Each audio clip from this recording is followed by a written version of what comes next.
Back to Entrance and Beyond. This is day 5 of the DSA series. Today I will be discussing question number 643, that is maximum average subarray 1. So let's dive right in. So the question states, you are given an integer array nums consisting of n elements and an integer k. Find a contiguous subarray whose length is equal to k that has the maximum average value and return this value. Any answers with a calculation error less than 10 to the power minus 5 will be accepted. So let's look at some of the test cases. So the first test case is nums is equal to 1, 12, minus 5, minus 6, 53, and k is equal to 4. And the output that we're supposed to get is 12.75000.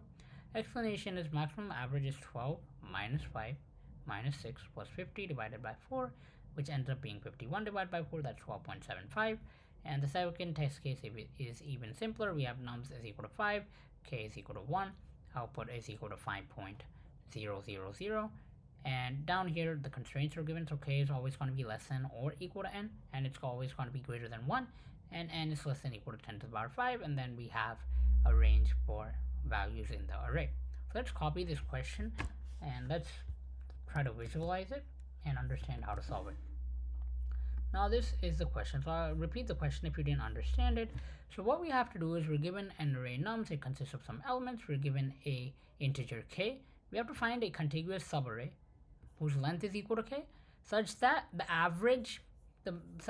we maximize the average value. That is what we have to do, and we have to return that value. So let's copy this array and understand exactly what we're supposed to do. Like we understood the problem statement, let's try to visualize the solution.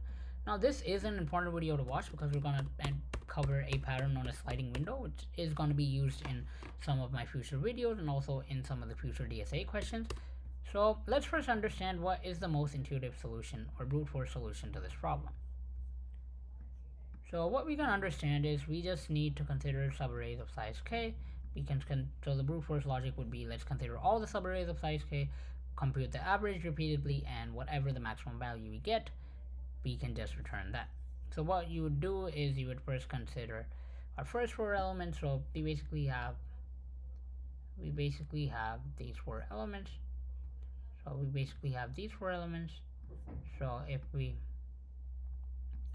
basically have these 4 elements.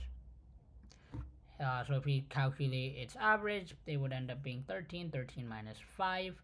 13 minus 5 is 8. 8 minus 6 is 2. So 2 divided by 4, it would be 0.5. Now what we could do is we could consider the next set of 4 elements. So it would basically be these 4 elements.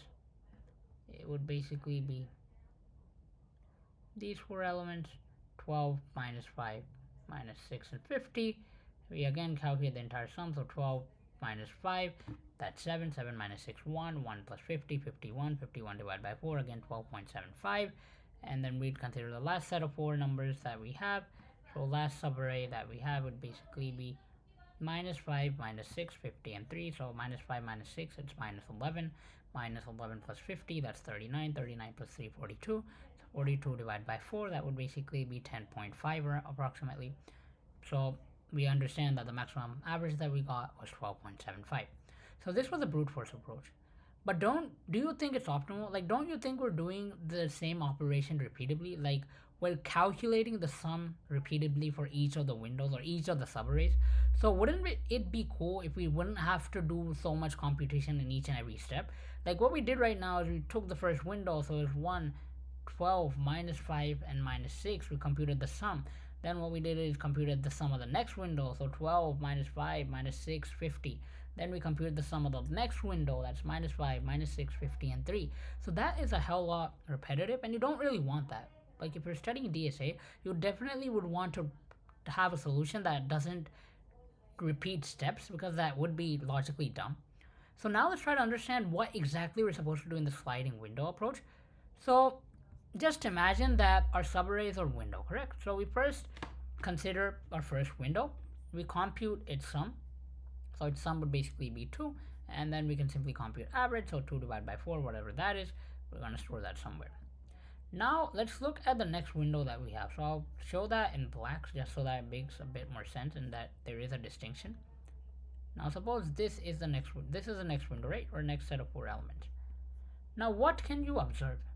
can we simply say that when we moved from the blue window to the black window, let's change this to the orange window or green window. So when we moved from the blue window to the green window, what did we do? We removed this element, so we removed this and we added a new element.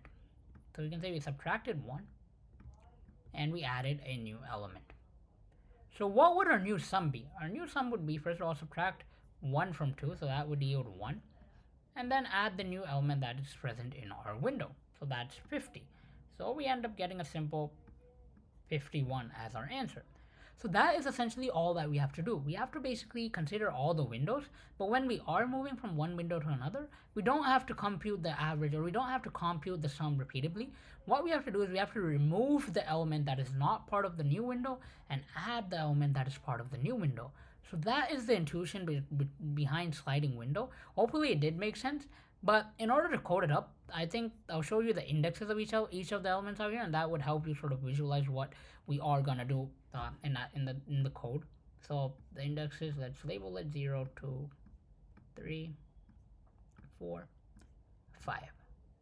So what we can do is we can compute the sum of the first window. So the first window basically goes from 0 all the way up to k minus 1. So we compute the sum. This is the sum, and then for the next window we start off at k. Suppose we have a pointer j that basically starts off over here.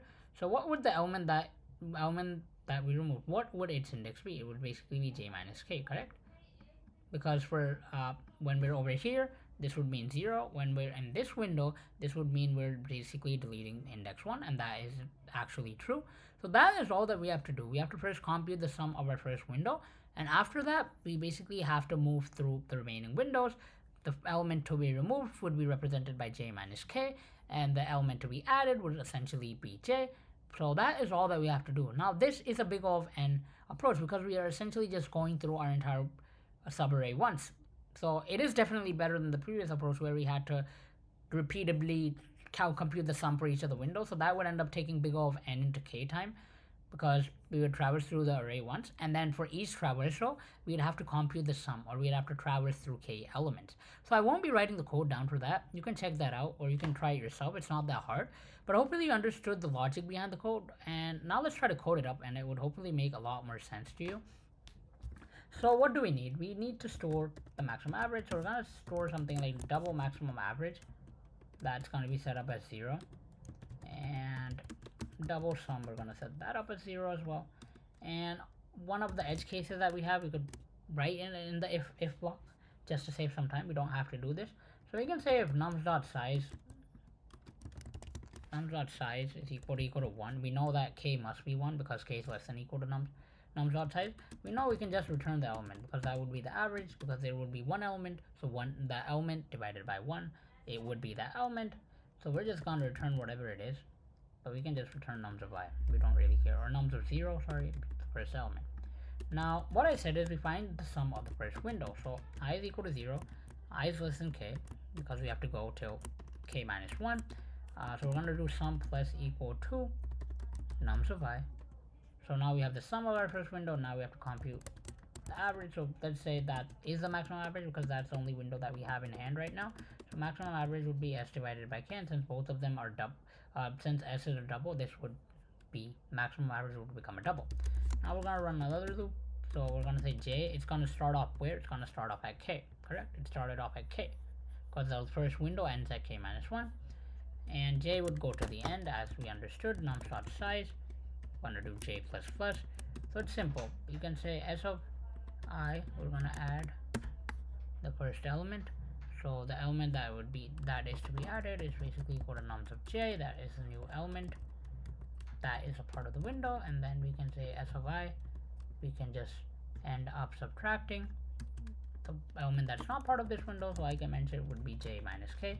And hopefully you understood the logic behind that. And we can just do something like maximum average, or we can have an if block. So if